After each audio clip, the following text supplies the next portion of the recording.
That जब मैंने आपको मना किया था कि आप माँ पारा से नहीं मिलने जाएंगे तो फिर आप क्यों गए? बेटा, मैंने उसे बेटी बनाकर पाला था। मैं समझा कि मैं उससे बात करूंगा तो वो मेरी बात का मान रख लेगी। तो फिर रख लिया उसने आपकी बात का मान?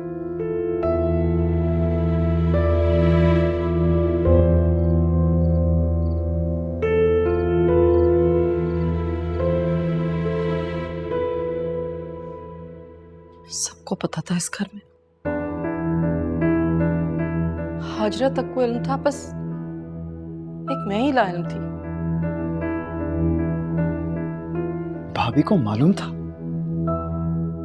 शैला, खुद को संभालो। खुद को तकलीफ क्यों दे रही हो?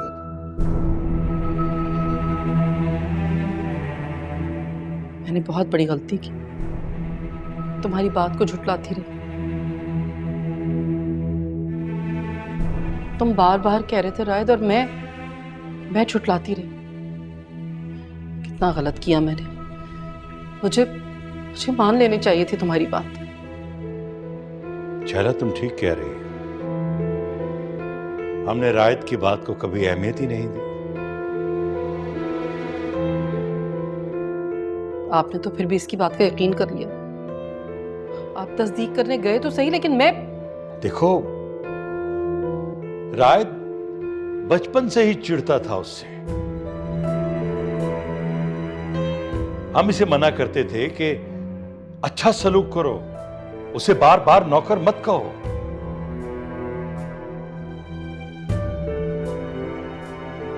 काश उस वक्त रायत की बात हमारी समझ में आ जाती तो आज ये दिन न देखना पड़ता।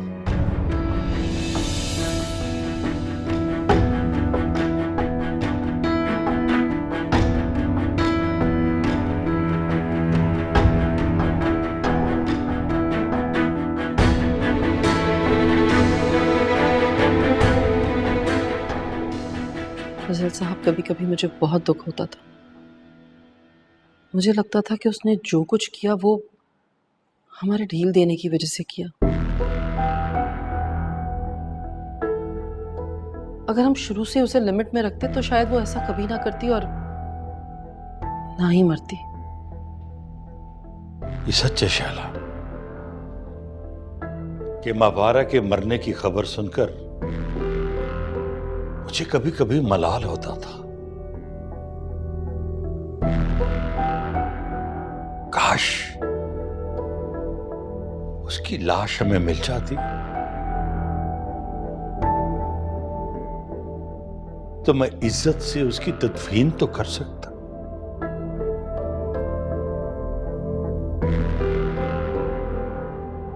लेकिन वो तो सब कुछ भूल चुकी।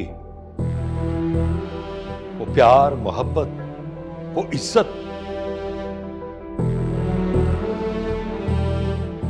यहां तक कि हमारा एक एक एहसान। आपसे कोई बदतमीजी की उसने? उसने क्या बदतमीजी करनी? जो तमाशा उसने इस घर में लगाया था उसी पे अकड़ रही थी वो। आपको वहां जाने की जरूरत ही नहीं थी। कम से कम इज्जत और भरम ही कायम रहता। इज्जत और भरम तो कायम रहता,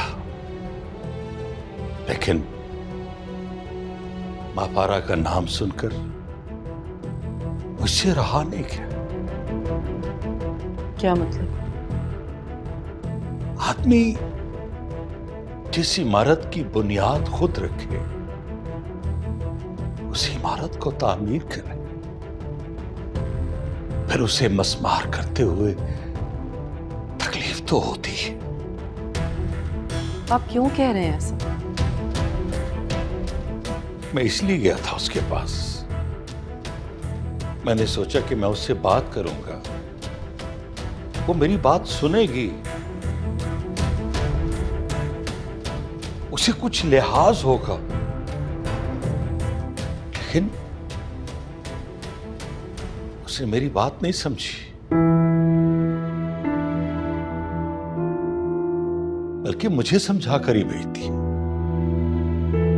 क्या समझाया आपको? यही कि किसी के साथ नेकी ना करो, और अगर नेकी करो तो उसके शर से बचो।